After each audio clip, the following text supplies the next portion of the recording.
అందరికీ నమస్కారం అండి. ఈరోజు మనం మల్లాది రమాంజులు గారు రచించిన నాన్నగారి కోరిక అనే ఓ చక్కటి కథను విందాం. ఇక కథలోకి వెళ్దాం. నాన్నగారు, నాకు కరుణకి సెలవు దొరకటం చాలా కష్టం. శృతి పెళ్లికి మిమ్మల్ని అమ్మడు ఒంటరిగా అంత దూరం పంపటం నాకిష్టం లేదు. పైగా ఎండలక్కడ ఎక్కువగా ఉంటాయి, మీరు తట్టుకోలేరు. ఇద్దరికీ షుగరు బీపీ ఎక్కువగా ఉన్నాయని డాక్టర్ చెప్పారు. ఇటువంటి పరిస్థితుల్లో మీరు కదలటం మంచిది కాదు. ఆలోచించుకోండి, చివరిసారిగా అన్నాడు సురేష్. రామ్మూర్తి గారు జారిపోతున్న తన కళ్ళజోడును సరిచేసుకుంటూ సురేష్ వంక దీనంగా చూశారు. ఆయన కుర్చీని ఆనుకొని నేలపై కూర్చున్న తులసమ్మగారి చెయ్యి ఆయన చేతిని మెత్తగా తాకింది. బాధగా భార్య కళ్ళల్లోకి చూశారు రామ్మూర్తి గారు. మీరు బాధపడకండి, మన ఊరిని చూడాలని రాసిపెట్టి ఉంటే తప్పకుండా ఆ టైంకి వెళతాం, లేదంటే లేదు. ప్రసాద్ మనిద్దరినీ తీసుకుని పెళ్లికి రమ్మని మరీ మరీ చెప్పటం ఫోన్లో నేను విన్నాను. ఏ విషయం మనం చెప్పే వరకు, మనం వెళ్లే వరకు అతను ఎలాగూ ఊరుకోడు.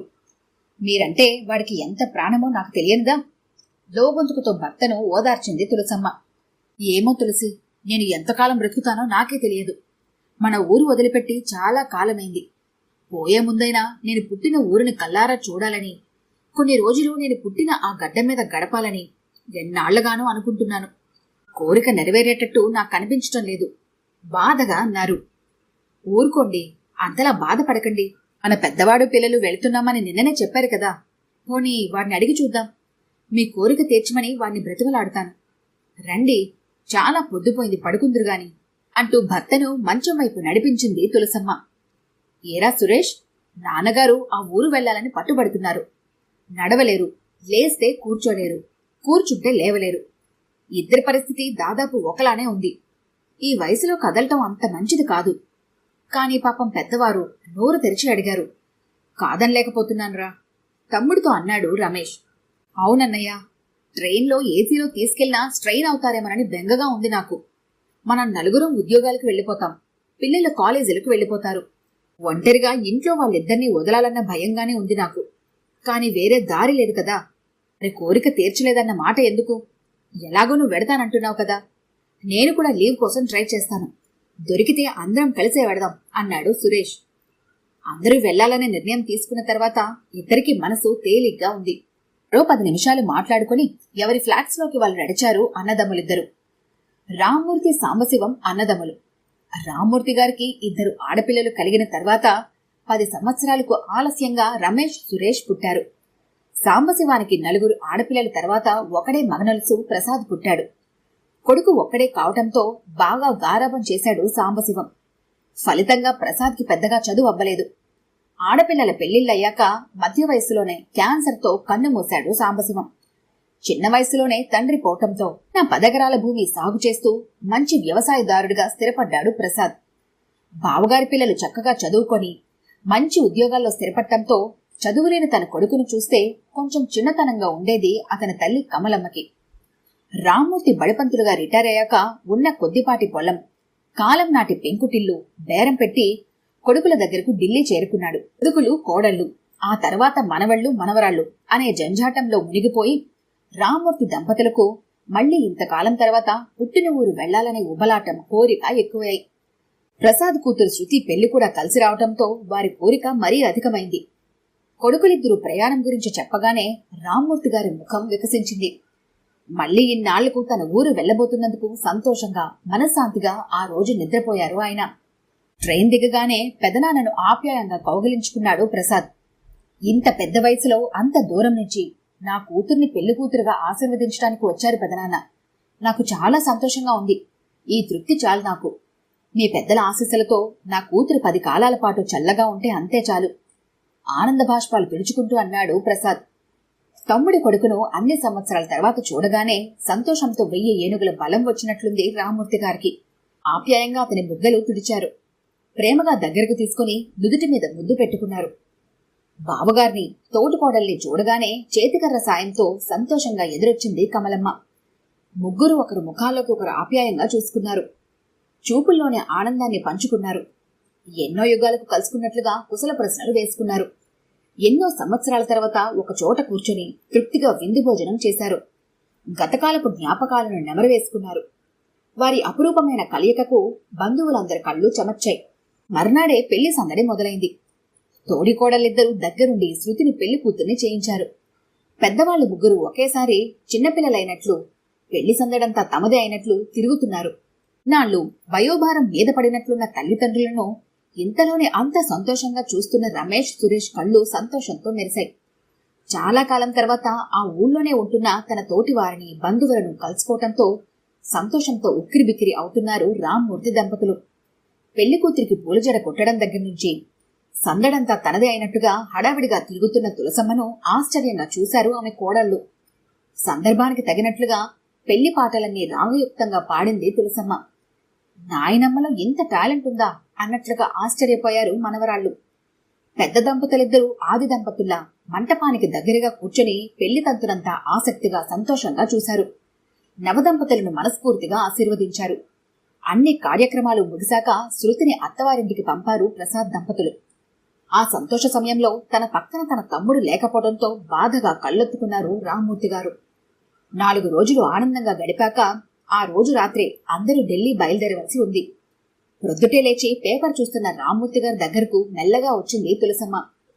ఏమండి, విషయం అబ్బాయిలకు చెప్పారా? లో గొంతుకతో ప్రశ్నించింది. లేదు తులసి, ప్రసాద్ని చెప్పమన్నాను అన్నారు. ప్రసాద్ ఇక్కడ లేడండి, బజారుకు వెళ్ళాడు. మనం బట్టలవి సర్దుకోకుండా వాడు వచ్చే వరకు వేచి చూస్తే అబ్బాయిలకు అనుమానం వస్తుందేమో ఆందోళనగా అన్నది తులసమ్మ. అప్పుడే ప్రసాద్ బయట నుంచి వస్తూ, పెద్దన్నయ్య, ఓసారి ఇలా వస్తారా పెద్దగా అన్నాడు. ప్రసాద్ మాట విని అందరూ హాల్లో సమావేశమయ్యారు. అందర్నీ ఓసారి కలియజూసి, పెద్దమ్మ, పెదనాన్నగారు ఇక నుంచి ఇక్కడే ఉండబోతున్నారు అన్నాడు. ప్రసాద్ మాటలకు రమేష్, సురేష్ అయోమయంగా అర్థం కానట్టుగా చూశారు. ప్రసాద్ మళ్లీ చెప్పటం ప్రారంభించాడు. అవునన్నయ్య, మీరు వింటున్నది నిజమే. వాళ్ళిద్దరూ ఇక్కడే ఉండబోతున్నారు. పెదనాన్నగారు రిటైర్ అయిన తర్వాత మీతో ఢిల్లీ వచ్చేశారు. వారికి కొత్త ఊరు, కొత్త వాతావరణం, మనవళ్ళు, మనవరాళ్లతో ఇంతకాలం కాలమే తెలియలేదు. కానీ ఇప్పుడు వాళ్ళకి వృద్ధాప్యం పైన పడింది. మీ పిల్లలు పెద్దవాళ్లు అవటంతో, మీరంతా ఉద్యోగాలకు వెళ్లిపోవటంతో అసలైన వెలితి వారికి ఇప్పటికి తెలిసింది.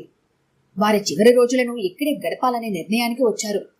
మీరు ఆఫీసులకు వెళ్లినా పెద్దవాళ్ళిద్దరి గురించి మీరు బెంగపడుతున్నారని, 2 బాధ్యతల మధ్య నలిగిపోతున్నారని, అందుకోసం నలుగురి మధ్య ఉంటారని, వారికి కొంత కాలక్షేపం బావుంటుందని, 24 గంటలు డాక్టర్ పర్యవేక్షణలో ఉంటారని, వాళ్ళిద్దరినీ హోంలో చేర్పించాలని మీరు అనుకుంటున్నారని పెదనాన్న నాతో చెప్పారు అన్నాడు. ప్రసాద్ మాటలకు దెబ్బతిన్నట్టు చూశారు అన్నదమ్ములిద్దరూ. వారిద్దరి ముఖాల్లోకి చూస్తూ, మీరు ఏ దురుద్దేశంతోనో వారిని హోంలో చేర్పించడం లేదని నాకు అర్థమైందన్నయ్య. లోకంలో అందరికీ తల్లిదండ్రులుంటారు, పెద్దవాళ్ళవుతారు. కానీ వారిని హోంలో చేర్చి మీ బాధ్యతను మీరు సక్రమంగా నెరవేరుస్తున్నామనుకుంటున్నారు. అందువల్ల మీ మనసు మీద ఒత్తిడి తగ్గవచ్చు. రోజు వారిని కలిసి ఏర్పాటు మీరు చేసుకున్నా మీకు దూరమై మనసును చంపుకొని తెలియని ఆ నలుగురి మధ్య ఈ వృద్ధులు ఇమడగలరా? వారి శరీరాలకు మీరు మందులు వేయించొచ్చు, కానీ మనసులకు మందులు వేయించలేరు కదా. మనసు ఆనందంగా ఉంటే శరీరం ఆరోగ్యంగా ఉంటుందన్నయ్య. ఇదంతా నాకు పెద్దనాన్న ఫోన్లో వివరించారు, ఉత్తరాల ద్వారా అందించారు. ఒరే ప్రసాదు, తెలియని ఆ నలుగురి మధ్య కంటే తెలిసిన మీ నలుగురి మధ్య నా ఇంట్లో శేష జీవితాన్ని గడపాలని ఉందిరా అంటూ తన కోరికను వెల్లడించారు. మీ ఇల్లు ఇదివరలో కొనుక్కునే వాళ్ళు అమ్ముతుంటే పెదనాన్న కోసం నేనే కొన్నాను. వాళ్ళిద్దరూ సంతోషంగా, తృప్తిగా ఉంటే వారి జీవితానికి ఇంకేం కావాలి? గంభీరంగా అన్నాడు ప్రసాద్. అన్నదమ్ములిద్దరూ ప్రసాద్ మాటల్ని అశాంతం ఓపిగ్గా ఉన్నారు. ప్రసాద్, నువ్వు నాన్నగారు మమ్మల్ని చాలా అపార్థం చేసుకున్నారు. ఈ వయసులో ఒంటరిగా ఇంట్లో బందీల్లా బయటకు వెళ్లిన పిల్లలు ఎప్పుడు వస్తారని ఆశగా, దీనంగా బాల్కనీల నుంచి ఎదురుచూసే తల్లిదండ్రులను అనేక మందిని చూశాం. ఫోన్ల సౌకర్యం ఉన్నా ఈ వయసులో ఎవరికి ఏ అనారోగ్యం ముంచుకొస్తుందో తెలియదు. ఈ రోజుల్లో సిటీ లైఫ్ నీకు తెలియంది కాదు కదా. ఇద్దరు సంపాదిస్తేనే బ్రతుకులు వెళ్లదీయగలం. పిల్లలను మనం అనుకున్నట్లుగా మన కోరిక ప్రకారం తీర్చిదిద్దగలం.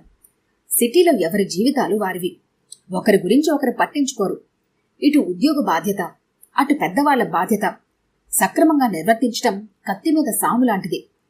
అమ్మా నాన్న మాకు బరువై మేము వాళ్ళని హోంలో చేర్చాలని అనుకోలేదు. ఎంతకాలమని వాళ్ళు ఆ 4 గోడల మధ్య గడపగలరు? సమవయస్కుల మధ్య గడుపుతుంటే వారికి ఆనందంగా ఉంటుందని హోం వాళ్ళు డాక్టర్ పర్యవేక్షణలో బాధ్యతగా చూస్తారని భావించి ఈ నిర్ణయం తీసుకున్నాం. సాయంత్రం 2 గంటల వారితో ఆనందంగా గడిపి రావాలని నిర్ణయించుకున్నాం. ఈ ఊరితో మా బంధం తెగిపోయిందని, ఆస్తిపాస్తులు లేకుండా, నిలువ నీడ లేకుండా చేసుకున్నామని అనుకున్నాము గాని మీ మనసుల్లో మాకు స్థానం పోలేదని గ్రహించలేకపోయాం. మమ్మల్ని క్షమించండి అంటూ అందరికీ నమస్కారం చేస్తూ తలదించుకున్నాడు రమేష్. అన్నయ్య, మిమ్మల్ని కించపరచాలన్న ఉద్దేశం కాదు. దయచేసి నన్ను అర్థం చేసుకోండి. మీరు 2 బాధ్యతల మధ్య నలిగిపోతున్నారని మేము అర్థం చేసుకున్నాం. ఇవే సమస్యల మధ్య నలిగిపోయే బంధువులు అనేక మంది ఉన్నారు మనలో. వారందరికీ ఈ ఇల్లు ఆశ్రమం అవుతుంది. ఇది ఒక హోంగా కాకుండా పెదనాన్నగారి ఇల్లుగా చలామణి అవుతుంది. వీరందరికీ అన్ని పనుల్లో సాయం చేయడానికి 2 మనుషులు పెట్టాలనుకుంటున్నాను. ఈ ప్రశాంతమైన వాతావరణంలో వారికి ఏ అనారోగ్యమూ దరిచేరదు. దగ్గరి ఊర్లోనే మంచి డాక్టర్ సౌకర్యం కూడా ఉంది. మీరు వారి వైద్యం గురించి బెంగపడవలసిన అవసరం లేదు. పెదనాన్న ఉద్దేశం కూడా అదే. ఎక్కడ ఉన్నా వారిద్దరి ఆశీస్సులు మీకుంటాయి. వారిని పువ్వుల్లో పెట్టి మేము చూసుకుంటాం. దిగులు పడవద్దు. వారి శేష జీవితం ఇక్కడే గడిచిపోని. మీరు క్షేమంగా వెళ్ళిరండి అన్నాడు ప్రసాద్. వద్దు నాన్నగారు, మీరిద్దరూ ఇక్కడ, మేమక్కడ. కొడుకులు ఉండి కూడా ఈ పల్లెలో వదిలారని అపప్రద వస్తుంది. మీ బాధ్యత మాదే. మీరు ఎప్పుడు రావాలన్నా మేం మిమ్మల్ని జాగ్రత్తగా ఇక్కడికి తీసుకొస్తాం. మిమ్మల్ని చూడుకున్నా మేము ఉండలేము. మీరు మాకు బరువనే ఉద్దేశంతో హోంలో చేర్చాలని అనుకోలేదు. మీ వయసురీత్యా, ఆరోగ్యరీత్యా 24 గంటలు మీకు రక్షణ ఉంటుందనే ఉద్దేశంతోనే అలా ఆలోచించాం. తప్పైతే దయచేసి క్షమించండి చేతులు జోడిస్తూ అన్నాడు రమేష్. వద్దు మామయ్య గారు, మీరు మాతో వచ్చేయండి కోడళ్ళు ఏకకంఠంతో అన్నారు. మనవరాళ్ళు మనవళ్ళు నాయనమ్మను తాతయ్యని ప్రేమగా చుట్టేశారు. ప్రసాద్, కొడుకులం మేముండగా వాళ్ళిక్కడ ఉండటం ఏమిటి? అమ్మా నాన్న మాతోనే ఉంటారు. హోంకి పంపాలనే ఉద్దేశం విరమించుకుంటాం. వారిద్దరి కోసం ఒక సర్వెంట్ని ఏర్పాటు చేస్తాం. వాళ్ళు మా కళ్ళెదురుగా ఉంటే మాకు తృప్తి కదా అన్నాడు సురేష్. వద్దన్నయ్య, ప్రతిరోజు పేపర్లో ఎన్ని వార్తలు చదవటం లేదు? ముఖం తెలియని సర్వెంట్స్ ని ఇంట్లో ఉంచుకోవటం వారిద్దరికీ క్షేమం కాదు. వారి కోరికే సబబుగా తోస్తోంది నాకు అన్నాడు ప్రసాద్. రమేష్, మీ ఇద్దరిని సంప్రదించకుండా నేను ఈ నిర్ణయం తీసుకున్నందుకు ఏమీ అనుకోవద్దు. నేను ముందు చూపు లేకుండా ఆస్తులన్నీ అమ్మేశాను. వాటి అవసరం ఇప్పటికీ అనుభవంలోకి వచ్చింది నాకు. ప్రసాద్ జోక్యంతో మళ్లీ మన ఆస్తిని నిలుపుకోగలిగాను. ప్రతి వ్యక్తి రిటైర్మెంట్ తర్వాత గడపబోయే జీవితాన్ని ముందుగానే ప్లాన్ చేసుకుంటే పిల్లలకి కష్టాలు ఉండవు. మా చివరి రోజులు మా గడ్డ మీద గడపాలని కోరుకున్నాం. అందుకు మీరు ఇష్టపడకపోవచ్చు, మమ్మల్ని వదిలి ఉండలేకపోవచ్చు. కానీ ఒకటి పొందాలంటే ఒకటి త్యాగం చేయక తప్పదు.